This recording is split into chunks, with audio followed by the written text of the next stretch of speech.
Bismillahirrahmanirrahim. A very warm welcome to all of you in unique pre-FSC online lectures. My name is Danial and I am the head of Department of Biology in unique. तकरीबन 6 chapters में आपके साथ बहुत positive interaction भी रही और हम discuss भी करते रहे मल्टीपल चीज़ों को. इस वक्त हम बिल्कुल एंड के ऊपर हैं 6 चैप्टर पे और हमने लास्ट लेक्चर में एक टॉपिक शुरू किया था that is characters of cyanobacteria. अभी हम उस टॉपिक को वाइंड अप करते हुए इस चैप्टर को कंप्लीट करेंगे इस लेक्चर के अंदर. तो साइनोबैक्टीरिया पे 2 तरह के क्वेश्चंस आते होते हैं. एक क्वेश्चन आता है explain a few characters of cyanobacteria.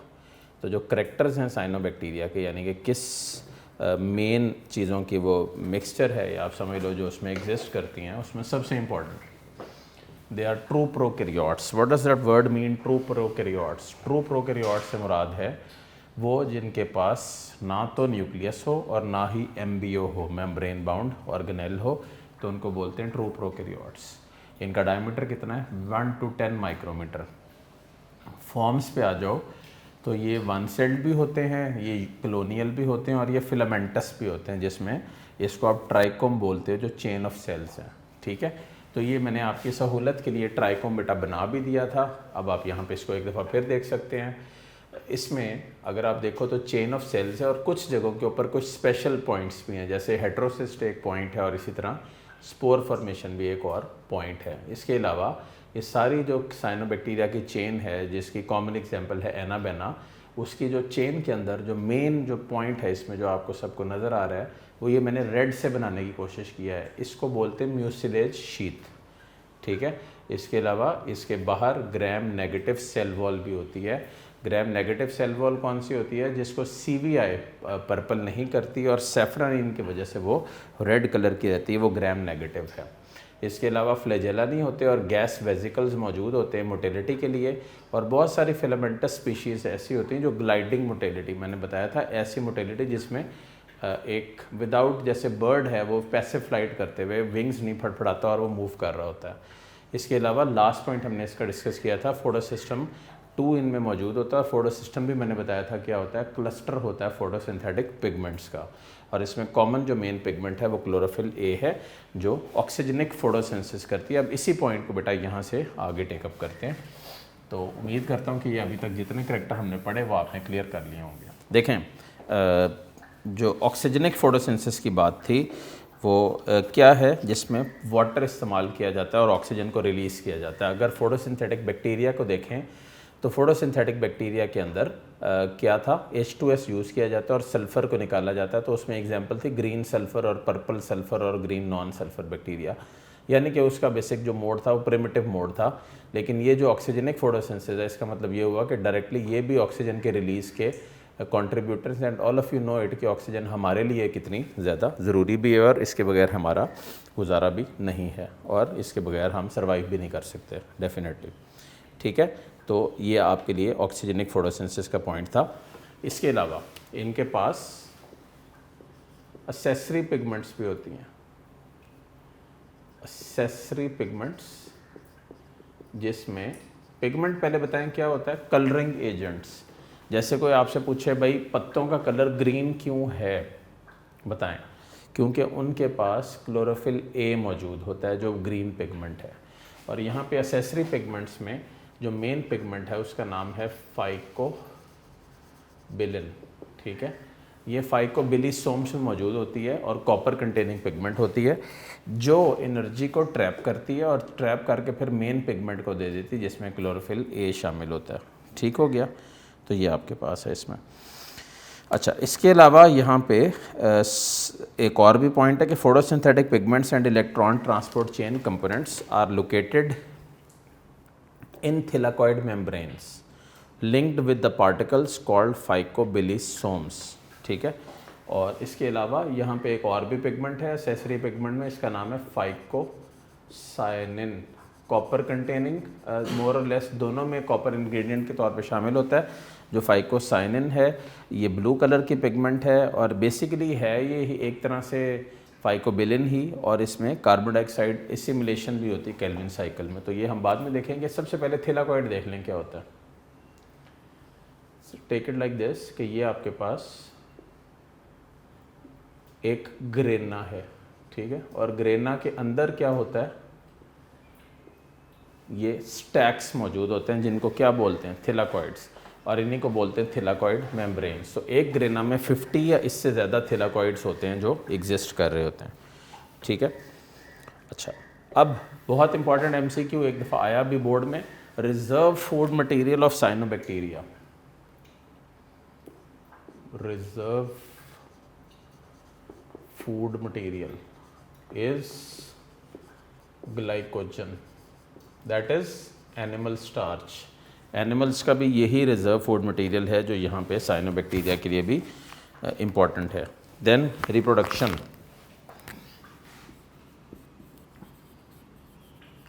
Cyanobacteria reproduce कैसे करते हैं? रिप्रोडक्शन में सबसे पहले एसेक्सुअल, पहली इसमें बाइनरी फिशन, नाम सुना है बाइनरी फिशन का? Binary means two, fission means division. तो एसेक्सुअल रिप्रोडक्शन बाइनरी फिशन की मदद से होती है, that is division into two. तो पहला पॉइंट तो ये हो गया। दूसरा फ्रेगमेंटेशन, वो क्या होता है कि ये भी आपको मैं बता दूं, फ्रेगमेंटेशन में व्हाट हैपन्स इज़ कि जो इनके लॉन्ग फिलामेंट्स हैं, से फॉर एग्जांपल ये एक फिलामेंट है साइनोबैक्टीरिया का, तो ये 2 से 9, 2 to 9 जगहों से टूट जाता है, और हर जो टुकड़ा बनता है, ये जैसे आपको टुकड़े नज़र आ रहे हैं, हर टुकड़ा एक नया साइनोबैक्टीरिया बनाने की एबिलिटी अपने अंदर रखता है। तो गर्ज है कि इस तरह और बहुत तेज़ी से ये जो है वो इम्प्रूव भी करते हैं और डेवलप भी करते जाते हैं। अब हम इसमें कुछ वर्ड्स पढ़ने लगे हैं जो बहुत ज़्यादा शॉर्ट में पूछे जाते हैं, और इसके अलावा आप लॉन्ग क्वेश्चन में भी साथ लिख दीजिएगा। सबसे पहले जो वर्ड हमने यहाँ पे ये बनाया, मैंने आपको ये वर्ड देख भी लीजिए और ये आपके सामने बना भी हुआ है। What is a trichome? Trichome is unbranched beaded chain of individual cells which are barrel shaped or cylindrical। Barrel shaped समझते हैं? बैरल देखा है कभी आपने? एक लंबा सा जैसे वो लोग केमिकल्स डालने के लिए यूज़ करते हैं, कुछ इस तरह का होता है, इसको बोलते हैं बैरल शेप्ड, ठीक है। अच्छा, इसमें ट्राइकोम में कुछ जगहों पे इन बिटवीन ऐसे सेल्स होते हैं जिनको मैंने रेड में यहाँ पे बनाया, उनका नाम है हेट्रोसिस्ट, ठीक है। ट्राइकोम में ही सेल कौन सा है? हेट्रोसिस्ट। ये लार्ज है, ये येलो है, ठीक है, लार्ज सेल होता है, येलोइश इन द कलर। इसके अलावा राउंडेड होता है और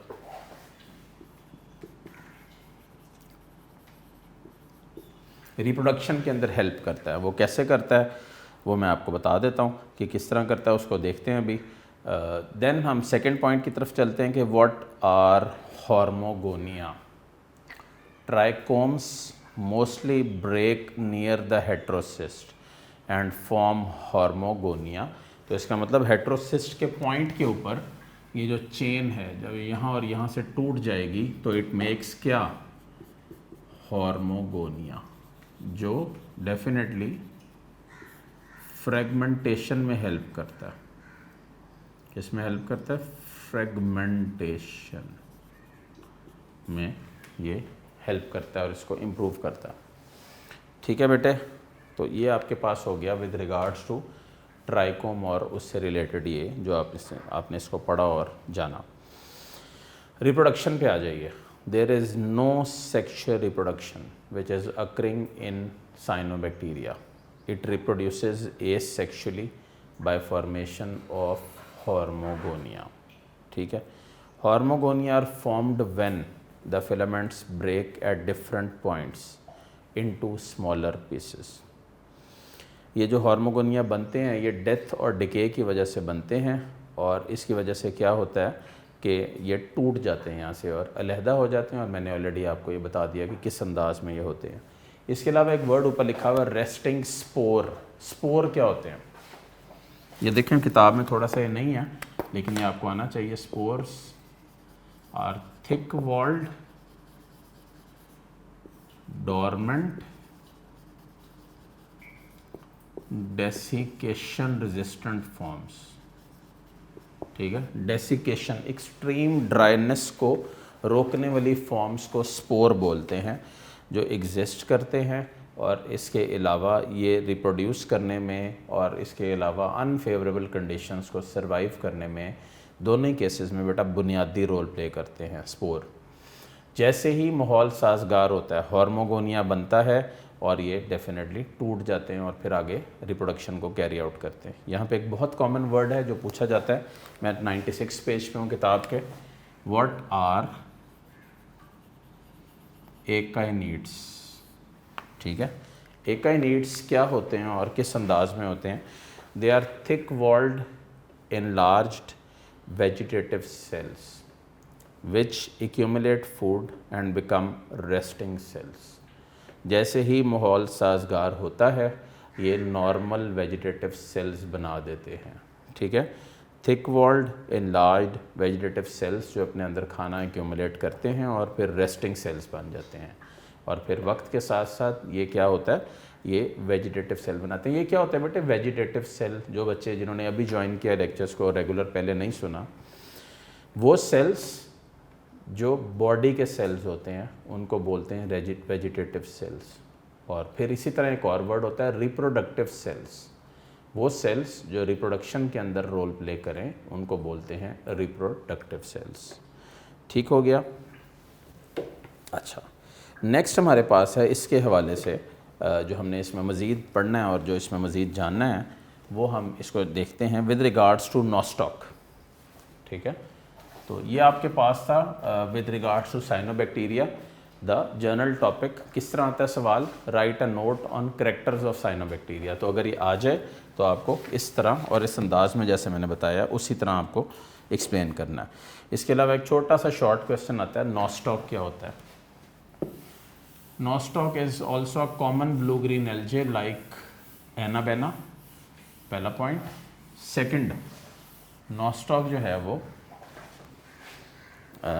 कॉमन है, टेरेस्ट्रियल या सब एरियल साइनोबैक्टीरियम है, वाइडली डिस्ट्रीब्यूटेड है in alkaline soils and on moist rocks and cliffs. Cliffs क्या होते हैं? ऐसी चट्टानें जो समंदर से उभरी होती हैं और जिनमें लहरें आके टकराती हैं और फिर वापस चली जाती हैं, उनको क्लिफ्स बोलते हैं। अच्छा पॉइंट है। नॉस्टॉक, मार्क कर लीजिए 95 पेज पे, forms a jelly like mass in which numerous filaments are embedded.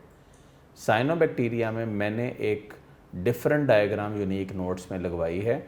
उस डिफरेंट डायग्राम का एक ही मकसद है कि आप बेसिकली उस डिफरेंट डायग्राम को जब भी आप देखते हो तो आप उसको समझ जाते हो। किताब में ज़रा थोड़ा सा ना क्लैरिटी के साथ नहीं है बच्चे, तो इसलिए कोशिश कीजिएगा कि बेशक यूनिक नोट्स वाली डायग्राम को अगर ये बोर्ड में आ जाता तो फॉलो कर लीजिएगा और फिर उसके मुताबिक बनाइएगा। अब last long question of the chapter,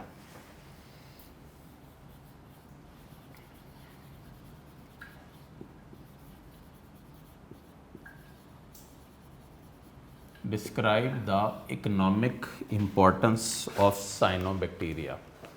ठीक है, economic importance of cyanobacteria is a very important long question. It has been asked in 2014 as well as in 18 in the board. इसके अलावा describe the structure and reproduction in Nostoc 2018 में board में पूछा गया। इसमें मैंने आपको सारा बताया कि आपने इसके करैक्टर किस तरह लिखने हैं, रिप्रोडक्शन कैसे एक्सप्लेन करनी है और किस अंदाज में उसको लेकर चलना है। तो अब हम बेटा शुरू कर रहे हैं इकोनॉमिक इम्पोर्टेंस। इकोनॉमिक इम्पोर्टेंस में हम दोनों एस्पेक्ट्स पढ़ेंगे, एक तो पढ़ेंगे बेनिफिशियल एस्पेक्ट्स और दूसरे पढ़ेंगे हार्मफुल एस्पेक्ट्स। तो आपने सबसे पहले करना ये है कि इसमें यूनिक नोट्स को प्रॉपर्ली फॉलो करना है।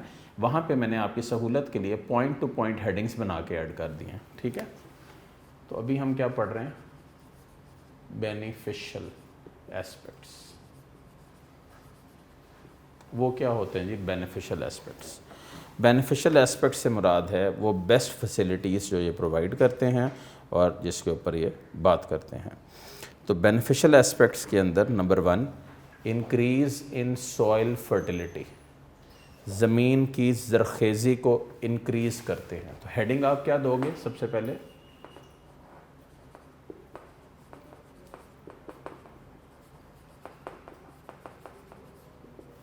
Increase in the soil fertility. इसमें एक वर्ड है, they help in reclamation of alkaline soil. तो ये क्या होता है, अल्कलाइन सॉइल या एसिडिक सॉइल दोनों ही केसेस के अंदर ऐसी मिट्टी को बोलते हैं जिसके नेगेटिव असरात बहुत ज़्यादा हैं, ठीक है, यानी कि यहाँ पे प्लांटेशन प्रॉपर नहीं हो सकती, तो ये इसको रिक्लेमेशन करते हैं, इसका मतलब उसको रिस्टोर करने में बुनियादी रोल प्ले करते हैं। कौन? साइनोबैक्टीरिया, जिसकी कॉमन एग्जांपल नॉस्टॉक या आप जो है वो ले सकते हो एनाबेना, जो किताब में वर्ड लिखा हुआ है, ठीक हो गया।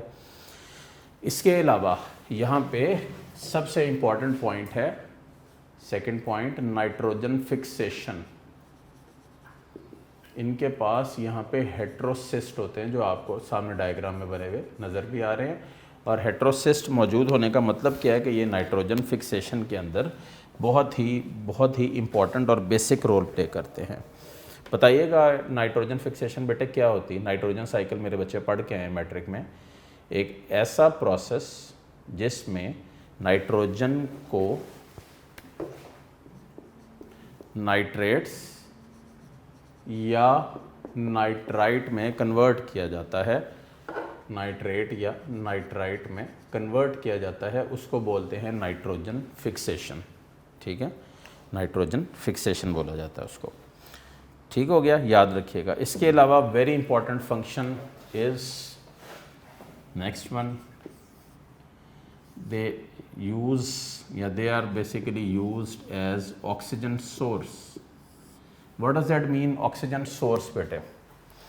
उसकी वजह यह है कि ऑक्सीजनिक फोटोसिंथेसिस कैरी आउट कर रहे हैं, तो ऑक्सीजनिक फोटोसिंथेसिस में क्या होता है कि वाटर का इंटेक होता है और ऑक्सीजन रिलीज हो जाता है, तो दैट इज़ वाई ये इसके सोर्स के तौर पे इस्तेमाल होते हैं, यानी कि ऑक्सीजन प्रोवाइड कर रहे होते हैं।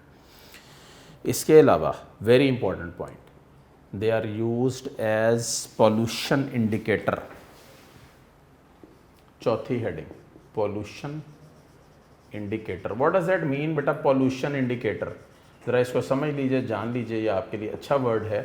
पॉल्यूशन इंडिकेटर वो सब्सटेंसेस होती हैं जो वो living organism, to be more exact, जो अपना कलर चेंज करते हैं, ठीक है। और इसमें एग्जांपल है ऑसिलेटोरिया। बेटा ये थर्ड वर्ड हो गया इसका।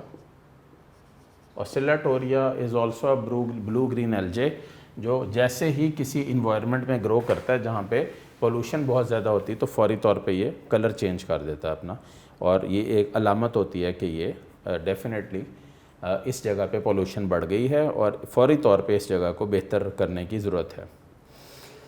अच्छा, वेरी इंपॉर्टेंट पॉइंट, सिम्बायोसिस, पांचवा पॉइंट, ये यूजफुल एस्पेक्ट्स हैं। What is symbiosis? Relationship between two different species is called symbiosis, ठीक है। ऐसी रिलेशनशिप जो दो डिफरेंट स्पीशीज़ के दरमियान में हो उसको क्या बोलते हैं? सिम्बायोसिस। अच्छा, सिम्बायोसिस जो रिलेशनशिप है दो डिफरेंट स्पीशीज़ के दरमियान में, इसमें साइनोबैक्टीरिया, प्रोटोजोन, फंजाई या नाइट्रोजन फिक्सर्स के साथ एसोसिएशन बना लेते हैं, ठीक है। और इसमें यूजुअली जो रिलेशनशिप बनाते हैं वो बनाते हैं एंजियोस्पर्म्स के साथ, ठीक है। एंजियोस्पर्म्स के रूट नोड्यूल्स के अंदर ग्रो कर सकते हैं ये, और डेफिनेटली ये एसोसिएशन जब एंजियोस्पर्म्स के साथ बन जाती है, जो फ्लावरिंग प्लांट्स हैं, तो वहाँ पे ये क्या करते हैं कि उसको नाइट्रोजन फिक्स करके देते हैं, और इसके अपार्ट फ्रॉम क्या कि इनको खुद रोटी, कपड़ा और मकान मिल जाता है, ठीक है। अक्सर मैं बताता हूँ कि इनको क्या मिलता है, इनको बेटा रोटी, कपड़ा और मकान मिल जाता है। अच्छा, इसके अलावा लाइकन के अंदर भी इनका बहुत इंपॉर्टेंट रोल है। लाइकन क्या है? फंगस और एल्जे के दरमियान में एसोसिएशन का नाम है लाइकन। तो ये सिर्फ एल्जे के दरमियान में नहीं होती, ये फोटो ऑटोट्रॉफ्स जिसमें साइनोबैक्टीरिया है उसके साथ भी लाइकन का एक बेसिक कंसेप्ट होता है। तो इसमें क्या होता है कि जो लाइकन यहाँ पे मौजूद होते हैं, जो यहाँ पे एग्जिस्ट कर रहे होते हैं, वो बेसिकली इनको प्रोवाइड करते हैं बायोलॉजिकल इंडिकेशन, जो अभी मैंने बताया पॉल्यूशन इंडिकेटर, और इन अपार्ट फ्रॉम दिस इनको रोटी, कपड़ा और मकान मिल रहा होता है, ठीक है। तो ये तो आपके पास है इसकी क्या यूज़फुल एस्पेक्ट्स। अब आ जाओ हार्मफुल एस्पेक्ट्स के ऊपर।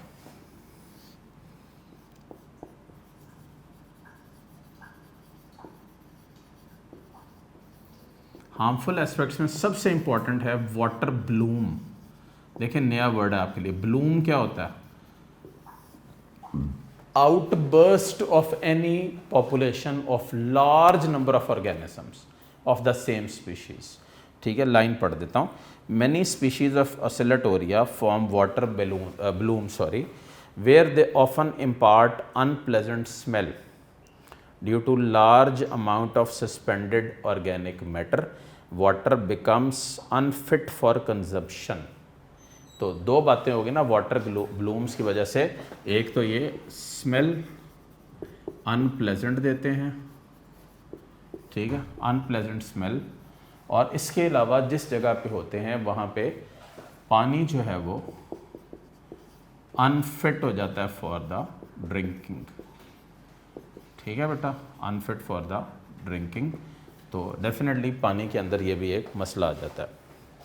अच्छा, some species produce toxins that kill the livestock and other animals that drink the water. कुछ ऐसी स्पीशीज हैं जो ऐसे टॉक्सिन्स प्रोड्यूस करती हैं, ठीक है,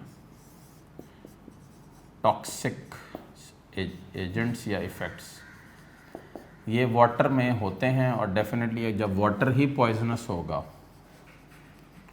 तो क्या होगा, ये डेफिनेटली उन ऑर्गेनिजम्स में टॉक्सिन्स रिलीज़ करेंगी और उन भेड़ बकरियां या जो भी सिचुएशन है उनकी भी डेथ हो जाएगी, फिनिश्ड। ठीक है बेटा, ये आपके पास है इसकी इकोनॉमिक इम्पोर्टेंस। इसके अलावा एक पीला बॉक्स है जो बहुत कॉमन पूछा जाता है शॉर्ट क्वेश्चंस में, पढ़ के सुनाता हूँ। Write a note on super blue green algae. सुनिएगा इसको।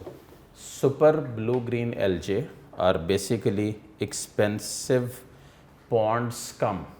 वर्ड्स के मतलब नोट कर लें किताब पे। पॉन्ड मीन्स छप्पड़, तो pond scum, scum means top upper layer of the pond, जो बेसिकली रिच होती है बैक्टीरिया में, ब्लू ग्रीन एल्जे में और इस तरह की स्पीशीज़ में, और इसके नीचे और बहुत सारी लाइफ भी एग्जिस्ट करती है, लेकिन ये जो है ये उन तक चीज़ों को प्रॉपरली पहुंचने नहीं देती। In which cyanobacterium is a single celled organism that produces its own food through photosynthesis. Cyanobacterium single celled है जो अपना खाना खुद बनाता है फोटोसिंथेसिस के through. Second point, it serves as a complete whole food. मुकम्मल खाना है जिसमें 60% प्रोटीन होता है, 60% प्रोटीन होता है with all the essential amino acids in perfect balance. तो दो वर्ड आ गए यहाँ पे। एसेंशियल अमाइनो एसिड्स क्या होता है? वो अमाइनो एसिड्स जो आपकी बॉडी में नहीं बन रहे होते और आपको बाहर से इनटेक करने की ज़रूरत होती है, उसको बोलते हैं एसेंशियल अमाइनो एसिड्स। और वो जो आपकी बॉडी में बन रहे होते हैं और आपको उनको इनटेक करने की ज़रूरत नहीं होती, उनको बोलते हैं non essential amino acids. Clear हुआ बेटे? गर्ज है कि हमने अभी एक लॉन्ग क्वेश्चन पढ़ा है जो 2017 में आया था, मैं थोड़ा सा रिकैप करूँगा। Economic importance of cyanobacteria. Number 1, they are responsible for increasing the fertility of soil, alkaline soils के अंदर रिक्लेमेशन करवा देते हैं सॉइल्स की। नंबर 2, नाइट्रोजन फिक्सेशन में बहुत इंपॉर्टेंट रोल है। इसमें हेट्रोसिस्ट ध्यान में रखिएगा, जो नाइट्रोजन को नाइट्रेट्स या नाइट्राइट्स में कन्वर्ट करवाने वाला होता है। देन इसके अलावा इकोनॉमिक इंपॉर्टेंस में ये ऑक्सीजन सोर्स के तौर पे इस्तेमाल होते हैं। और इसके अलावा पॉल्यूशन इंडिकेटर्स भी हैं। उसकी एग्जांपल क्या दोगे आप? ऑसिलेटोरिया। आप कोई पूछ ले, क्योंकि किताब तो इस पर खामोश है, कोई आपसे पूछ ले कि कैसे पॉल्यूशन इंडिकेटर हैं, तो मेरे बच्चों याद रखना ये अपना कलर चेंज करते हैं, जिसकी वजह से ये सिंपली इंडिकेट करते हैं कि इस जगह पे कितनी पॉल्यूशन है और कितनी बढ़ रही है। पाकिस्तान में बहुत ज़्यादा पॉल्यूशन है और बहुत तेज़ी से बढ़ती है ये पॉल्यूशन। पॉपुलेशन और पॉल्यूशन दोनों ये प्रोपोर्शनल हैं। जितनी ज़्यादा आबादी होगी उतने कम रिसोर्सेज होंगे और उतनी ज़्यादा गंदगी होगी।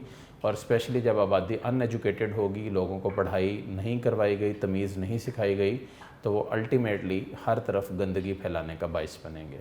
तो वो पॉल्यूशन की मिकदार को रिप्रेजेंट कर रहा है। इसके अलावा सिम्बायोसिस मैंने आपको बताया, वो क्या होता है? कोई भी ऑर्गेनिजम्स के दरमियान में एक रिलेशनशिप का नाम है, दो ऑर्गेनिजम्स के दरमियान में। और सिम्बायोसिस में जो हमने यहाँ पे पढ़ा उसमें लाइकन पढ़ा है। लाइकन क्या होता है? जिसमें फंजाई और एल्जे या साइनोबैक्टीरिया की रिलेशनशिप है, जिसमें ये कलर चेंज करता है, तो पता लगता है कि इस जगह पे कितनी पोल्यूशन थी और किस अंदाज में बेटा एग्जिस्ट कर रही थी। हार्मफुल एस्पेक्ट्स पे आ जाइए। पहला वाटर ब्लूम्स का है। वाटर ब्लूम्स के रिगार्डिंग ये अनप्लेजेंट स्मेल देते हैं और ये जो पानी होता है ये अनफिट होता है फॉर द ड्रिंकिंग पर्पजेज। इसके अलावा टॉक्सिक एजेंट्स के ऊपर आ जाइए। अगर ये पानी में मौजूद होंगे, कुछ ऐसे साइनोबैक्टीरियम हैं जो बहुत टॉक्सिक होते हैं और पॉइजनस सब्सटेंसेस को रिलीज़ कर रहे होते हैं, जिनको आप पॉइजन्स या टॉक्सिन्स बोलते हैं। तो अगर ऐसा पानी कैटल वगैरह या इवन इंसान भी कहीं पे पी रहे हैं तो सोचें कि उनके साथ क्या होगा। अगर टॉक्सिसिटी बहुत ज़्यादा होगी तो डेफिनेटली उनकी डेथ हो जाएगी, इसकी वजह से वो मर जाएंगे। ठीक है, याद रहेगा मेरे बच्चों, क्लियर हो गया। Now the last thing of this chapter is filling the blanks and then the MCQs। तो वो शुरू करते हैं। मैं फिलिंग द ब्लैंक्स पहले करवा रहा हूँ, जो टेक्स्ट बुक के हैं उनको गौर से कर लीजिए और आंसर्स खुद भी वैसे आप नोट किया करें, लेकिन यहाँ पे मेरे से सुन भी लीजिए। A bacterial arrangement in packet of 8 is described as Sarcina. ठीक है, Sarcina. The shape and arrangement of 2 cocci is Diplococci. क्या एक प्लेन में होते हैं या दो प्लेन्स में? एक प्लेन में। Pilae are tubular shafts in bacteria that serves as a mean of. पिलाए बेटे किस लिए होते हैं? कॉन्जुगेशन के लिए। कॉन्जुगेशन क्या होता है? एक ऐसा तरीका, और एड्जॉर्प्शन के लिए भी होते हैं। तो कॉन्जुगेशन क्या होता है? एक ऐसा तरीका जिसमें बैक्टीरिया अपना जेनेटिक मटेरियल जो है वो एक्सचेंज कर लेता है। Dash are unusual type of bacteria that live in extreme habitats. Archaebacteria जिसको बोलते हो आप एंशिएंट बैक्टीरिया, ये 40 डिग्री सेल्सियस, 40 कह रहा हूँ 120 डिग्री सेल्सियस और अबव का टेम्परेचर भी सर्वाइव कर लेते हैं और ऐसे मौजूद रहते हैं। Dash is a bacterium that is photosynthetic. 3 examples हैं किताब में, green sulphur bacteria, purple sulphur और पर्पल नॉन सल्फर, जो मर्जी आप एग्जांपल पिक आउट कर लीजिए। Dash is a cyanobacterium. Nostoc की एग्जांपल दे सकते हो, ऑसिलेटोरिया की दे सकते हो, एनाबेना की दे सकते हो। सारे वर्ड बोर्ड के ऊपर इस वक्त लिखे हुए हैं, जो आपने एग्जांपल देनी है आप लिख सकते हो यहाँ पर। अच्छा देखें, ये फिलिंग द ब्लैंक्स हैं और बुक में तो ये दिए हुए हैं, लेकिन बेसिकली बोर्ड में फिलिंग द ब्लैंक्स का कोई काम नहीं, MCQs आते होते हैं। तो बस अनफॉर्चुनेट है, या आप समझ लें लर्निंग बेस्ड है। अभी तक किताब वालों ने इस किताब को मॉडिफाई नहीं किया, बोर्ड वालों ने, और उसके ऊपर कोई टेक्स्ट बुक बोर्ड ने वर्किंग नहीं की। उम्मीद करते हैं कि अब नेक्स्ट ईयर से ऑनवर्ड ये किताबें मॉडिफाई होंगी, इनमें लेटेस्ट नॉलेज शामिल होगी और इम्प्रूवमेंट आएगी चीज़ों में। Dash is called as bloom forming organism. तो अगेन एग्जांपल इसकी क्या होगी? ऑसिलेटोरिया या साइनोबैक्टीरिया। ठीक है, ये ब्लूम बना देते हैं। Then use of antibiotics is one of the mean of controlling कौन सी डिजीजेस? पहले मैंने बताया बैक्टीरियल डिजीजेस, याद रखिएगा। ठीक है, now the MCQs। Which of the following is not found in all bacterial cells? Cell membrane सब में होता है, न्यूक्लियोइड सब में होता है, राइबोसोम डेफिनेटली सब में होते हैं। तो कैप्सूल क्या सब में होता है? Answer is no. बहुत सारे बैक्टीरिया हैं जो नॉन कैप्सुलेटेड या विदाउट कैप्सूल भी होते हैं। The major locomotory structure in bacteria, जी कौन सा है जी मेजर लोकोमोटरी स्ट्रक्चर? उसका नाम है फ्लैजेला। और ऑप्शंस में है पिलाए। तो पिलाए तो कॉन्जुगेशन या एड्जॉर्प्शन के लिए। फिर है फिम्ब्री, इसका सच कोई यहाँ पे ताल्लुक नहीं है। और फिर है सीलिया, ये सीलिया पैरामीशियम वगैरह में होता है। Which of the following is a primary bacterial cell wall function? Very important, primary function सबसे पहला ऑप्शन देखिए। Number 1 transport of materials, number 2 motility, number 3 support, number 4 adhesion. देखिए मोटिलिटी और एडहीजन ऑप्शंस निकाल दें बाहर, बाकी बच के 2 ऑप्शन, एक थी ट्रांसपोर्ट और दूसरा था सपोर्ट। देखें सपोर्ट भी कर रहा है और ट्रांसपोर्ट भी कर रहा है, तो अब आपने प्राइमरी पिक करना है। तो मोस्ट अप्रोप्रिएट की तरफ आप जाओगे, वो होगा इस वक्त सपोर्ट, और उसके बाद फिर वो ट्रांसपोर्ट के अंदर बुनियादी रोल प्ले करता है। देन बेटे 6th MCQ, which of the following is present in both gram positive and gram negative bacterial cell wall? दोनों के अंदर क्या ऐसा होता है जो बाकियों में नहीं होता या यहाँ पे एग्जिस्ट कर रहा होता है? The simple answer to this, जो इन दोनों में मौजूद होता है, वो है पेप्टिडोग्लाइकन। ग्राम पॉजिटिव में 50% और ग्राम नेगेटिव में 10%। Mesosomes are internal extensions of the cell membrane. ये सेल मेम्ब्रेन की इंटरनल एक्सटेंशन है जो यहाँ पे एग्जिस्ट कर रही हैं। बैक्टीरियल एंडोस्पोर्स फंक्शन इन, किस में फंक्शन करते हैं? सर्वाइवल में। ये सर्वाइव करने में बुनियादी रोल प्ले कर रहे होते हैं। कुछ short questions, name general characters that could be used to define the prokaryotes. एक बड़ा अच्छा सवाल है ये। प्रोकैरियोट्स के जनरल करैक्टर में number 1 no nucleus is present, इनके पास सिर्फ न्यूक्लियोइड होता है। इनके पास कोई एमबीओ नहीं होता। What is MBO? Membrane bound organelle भी मौजूद नहीं होती। Do any other microbial groups beside bacteria have prokaryotic cells? तो कोई और हैं जिनके पास prokaryotic cell? And the answer to this is cyanobacterium. ठीक है, फिर देखें एक बड़ा सिंपल सा सवाल है, ड्रॉ द 3 बैक्टीरियल शेप्स। कौन सी हैं बेटा? सब बना के देखिएगा, कोकाए, बेसिलाई और स्पिरिला, तीनों बनाइएगा। फिर देखें 6 वाला, a gram stain discharge from an abscess shows cocci in irregular grape like cluster. तो कौन से होंगे? स्टेफ्लोकोकाई। ठीक है, गुच्छों की शक्ल में एग्जिस्ट कर रहे हैं। फिर कह रहा है draw and outline and label which of the following, इसमें स्ट्रेप्टोबैसिलाई हैं, डिप्लोबैसिलाई, ये आपने बनाना है। 8th क्वेश्चन देखिए, बड़ा इंटरेस्टिंग सवाल है। You observe a culture of predominantly round bacteria that दो apparently fully divided nevertheless have failed to separate thus resulting in long chain of cells। तो ये जो लॉन्ग चेन ऑफ सेल है जो आपने देखा राउंडेड सेफेरिकल बैक्टीरिया, तो वो तो कोकाए हैं। लॉन्ग चेन ऑफ सेल क्या होती है? स्ट्रेप्टोकोकाए, याद रखिएगा। ठीक है, 9th सवाल मेरे बच्चों ने खुद करना है, किताब लेके बैठिएगा और सबसे पहले चैप्टर को तैयार कीजिएगा। उसके बाद 9th क्वेश्चन के अंदर H तक कुछ नाम लिखे हुए हैं और आपने उनको सामने मैच करना है तो छोटे बच्चों वाला काम, लेकिन नॉलेज के बगैर आप नहीं कर सकोगे, तो इसलिए नॉलेज आपके पास प्रॉपर होनी चाहिए। लॉन्ग क्वेश्चंस 5 हैं, तरीके से तैयार कीजिएगा। एक एक सवाल के ऊपर हमने काफ़ी वक्त लगाया है। उम्मीद करता हूँ कि इस चैप्टर से रिलेटेड जितना भी मैंने आपको पढ़ाया है डेफिनेटली एक इंपॉर्टेंट चैप्टर है और प्रोकैरियोट्स का है, तो आपके लिए बेनिफिशियल रहा होगा। रेगुलर नमाज़ पढ़ के अपने लिए भी दुआ कीजिए, मेरे लिए भी दुआ कीजिए और मुझे भी अपनी दुआओं में रेगुलरली मेरा बच्चा याद भी रखिए और दिल लगा के पढ़ते भी रहिए। इंशाल्लाह नेक्स्ट चैप्टर के साथ फिर मुलाकात होगी। जब तक अपना बहुत सारा ख्याल रखिए। अल्लाह हाफ़िज़।